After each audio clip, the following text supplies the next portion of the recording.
So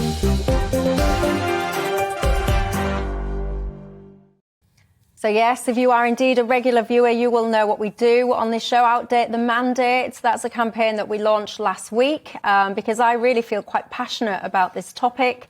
We're going to lose so many people in the NHS because of this mandate. And as we've just been discussing, life has kind of moved on. The situation has moved on since all of this was first introduced. Now, an interesting development happened on this story yesterday. It was announced actually on this channel. The government's legal action is now being taken against the government by a collection of claimants. And joining us now is the lead solicitor on this action, Stephen Jackson. Good evening to you, Stephen. This was a development you announced yesterday, wasn't it? You're taking action, or you've commenced action against the government about this policy. Briefly, if you will, just tell us more. Well, we are challenging the policy, the mandate. We're saying it's unlawful and it should be stopped now. It's not reasonable, it's not rational, particularly at a time when we have this Omicron variant. And frankly, the vaccines don't work against it. That's from the words of the Secretary of State himself. So that's what we're doing. And we have the fabulous Dr. Steve James, the chap who had a nice conversation with Sajid Javid at the hospital. He's leading it with a series of other claimants who are representative of the workforce generally in the health sector. So that's what we're doing. Now, lots of people have been contacting me since I launched this campaign last week, telling me their stories. Many of them, Stephen, have been in contact, and I've actually received some today, letters that they've got from their employers, because whilst the deadline comes into force on the 1st of April, if you work that back, the deadline for the first jab is actually the 3rd of February, which is next Thursday. Lots of people have been given a deadline by their employers to disclose their vaccination status by Monday, so the 1st of February. Lots of people are asking me to ask you, what do they do in this situation? They genuinely don't know. Do they have to disclose their status? Do they have to respond to these letters, these meetings, etc.?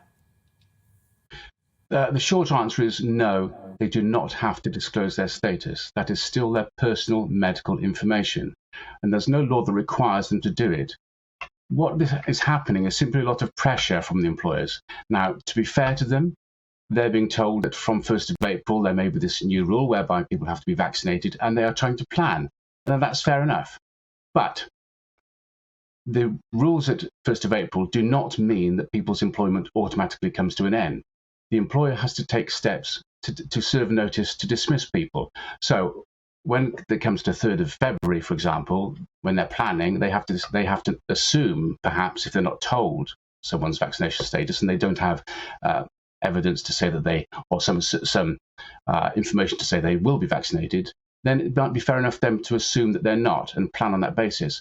But then the employer still has to go ahead and serve notice for dismissal. Now, that's for the employer's risk.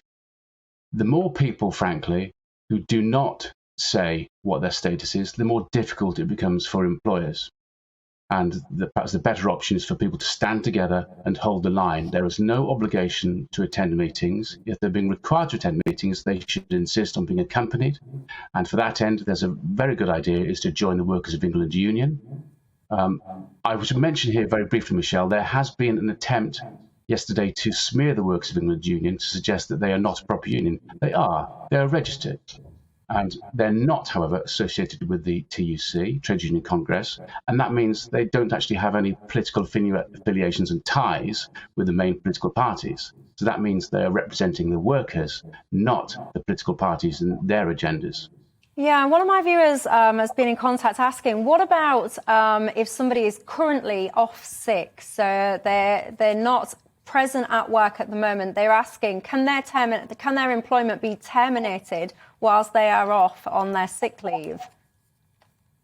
It is possible. Lots of employers can serve a notice to terminate, but it doesn't mean to say that that will be fair or it won't amount to discrimination if that goes ahead. So it would be very risky for an employer to terminate without allowing the proper opportunity for an employee to attend a meeting and to be accompanied to that meeting. So if someone is off on sick leave, then there's a good chance, frankly, it'll simply delay the process. That might be a problem for the employer. It might make things more difficult, but that's just the rub of it. for the employee, the most important thing is their health, and they should be entitled to attend a meeting when they can put forward their views and explain themselves properly at it. So they're not required to attend the meeting. It's difficult for the employer if they try and go ahead without the employee being there in fit and proper health. And my very last question, briefly, another one that's just coming in as I'm talking to you. Someone's asking, they have resigned over this matter because they found it too stressful in their own words. They wanted to write a letter to their employer explaining that was the reason why they'd resigned, but they're frightened to do that in case their employer gives a bad reference to their next employer because of that. Any brief words of advice to that viewer? Well, I would generally suggest resignation isn't necessarily the best thing. As I mentioned earlier, it's for the employer to take the step of serving a notice of dismissal, and then it's the employer who risks discrimination or unfair dismissal. So as far as reference is concerned also, as they shouldn't be too concerned about that. An employer who gives a reference because someone hasn't, or who gives a poor reference or refuses to give one because someone has asserted their rights, then that might well amount to victimization or discrimination. And again, the employer might be in difficulty. So I would not to worry too much about that. People should hold the line. That's really the thing to do. Okay, Stephen Jackson, thank you very much for your insight there. Much appreciated.